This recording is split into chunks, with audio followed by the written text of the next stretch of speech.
അപ്പം നമുക്ക് ഇന്നലെ പറഞ്ഞു നിർത്തിയെടുത്തും തുടങ്ങാവേ. ഞാൻ ഇന്നലെ പറഞ്ഞില്ലേ ഒത്തിരി ഒത്തിരി രാജ്യങ്ങളുടെ പ്രതീകങ്ങൾ ഈ മ്യൂസിയത്തിലുണ്ടെന്ന്. നമ്മുടെ ശിവനും ബുദ്ധനും ഒക്കെ ഉണ്ടായിരുന്നു ഇവിടെ. ഈ പിക്ചർ കണ്ടില്ലേ, ഇതിൻ്റെ അകത്ത് മനുഷ്യൻ മീൻ്റെ പുറത്തിരുന്ന് സഞ്ചരിക്കുന്നതായിട്ടാണ് കാണിക്കുന്നത്. ഇത് സാങ്കല്പികമാണെന്നൊന്നും അതിൻ്റെ അകത്ത് പറയുന്നില്ല കേട്ടോ. പിന്നെ കണ്ടത് കുറെ സ്ക്രിപ്റ്റുകളൊക്കെയാണ്. നമ്മൾ പണ്ട് പഠിച്ച യൂണിഫോം സ്ക്രിപ്റ്റ് ഒക്കെ അതിൻ്റെ അകത്ത് ഉണ്ടായിരുന്നേ. ഓരോരോ ജഗ്ഗുകൾ അത് ഓരോരോ പക്ഷികളുടെ തീമിലായിട്ട് ഇങ്ങനെ പ്രസന്റ് ചെയ്ത് വെച്ചിട്ടുണ്ടായിരുന്നു. പിന്നെ അവർ ഉപയോഗിച്ചിരുന്ന വെള്ളി മൺപാത്രങ്ങൾ, പിന്നെ ഒറ്റ ഗോൾഡ് പ്ലേറ്റ് തീർത്ത സ്വർണ്ണ പാത്രങ്ങളും ഇവിടെ കാണാൻ സാധിക്കും. ഇത് കണ്ടപ്പോൾ എനിക്ക് കഥകളിയാണ് ഓർമ്മ വന്നത്. പണ്ട് ആൾക്കാർ ഉപയോഗിച്ചുകൊണ്ടിരുന്ന കമ്മല്, മാല, തോട, അങ്ങനെ പലതരത്തിലുള്ള സാധനങ്ങൾ അവിടെ ഉണ്ടായിരുന്നേ. കൂടുതൽ സാധനവും മെറ്റൽ അല്ലായിരുന്നു, കൂടുതൽ സ്റ്റോൺസ് ആയിരുന്നു കേട്ടോ. കുറെ നേരം ഞാൻ ഈ പില്ലറിന്റെ ഫ്രണ്ടിൽ നിന്ന് ഫോട്ടോ എടുക്കാൻ ശ്രമിച്ചത്, പക്ഷെ ലൈറ്റ് ഉള്ളിടത്തൊക്കെ ആളായിരുന്നേ. അവിടെ കുറെ പഴയകാല കൃതികളും ഗ്രന്ഥങ്ങളും താളിയോല ഗ്രന്ഥങ്ങളും ഒക്കെ ഉണ്ടായിരുന്നേ. പിന്നെ കണ്ടത് കുറെ പെയിന്റിങ്സ്, ഫോട്ടോസ് ഒക്കെ ആയിരുന്നു. ഇതൊരു അറബിക് കഫേ ആണ്, ഇതൊരു അറബിക് വെഡിങ് ആണ്. അങ്ങനെ ഇതിന്റെ ഒരു എൻഡൊക്കെ ആവാറായപ്പോഴത്തേക്ക് സമയം കുറെ അങ്ങ് പോയി കേട്ടോ. വിചാരിച്ചതിനൊക്കെ കൂടുതലുണ്ടായിരുന്നു ഇവിടുത്തെ കാണാനുള്ള കാഴ്ചകൾ. അത്രയ്ക്ക് രസമായിരുന്നില്ല കണ്ടുകൊണ്ടിരിക്കുക. അങ്ങനെ ഞങ്ങളുടെ സമയം പോയത് കാരണം ഞങ്ങൾക്ക് ബീച്ച് പ്ലാൻ അവിടെ ഡ്രോപ്പ് ചെയ്യേണ്ടി വന്നു കേട്ടോ. രണ്ടാമത്തെ ദിവസം ഞങ്ങൾക്ക് ബീച്ചിൽ പോക്ക് നടന്നില്ലേ.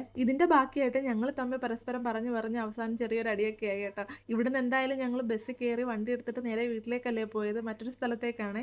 അത് ഞാൻ അടുത്ത വീഡിയോയിൽ പറയാം. അപ്പോൾ ശരി, പിന്നെ കാണാം.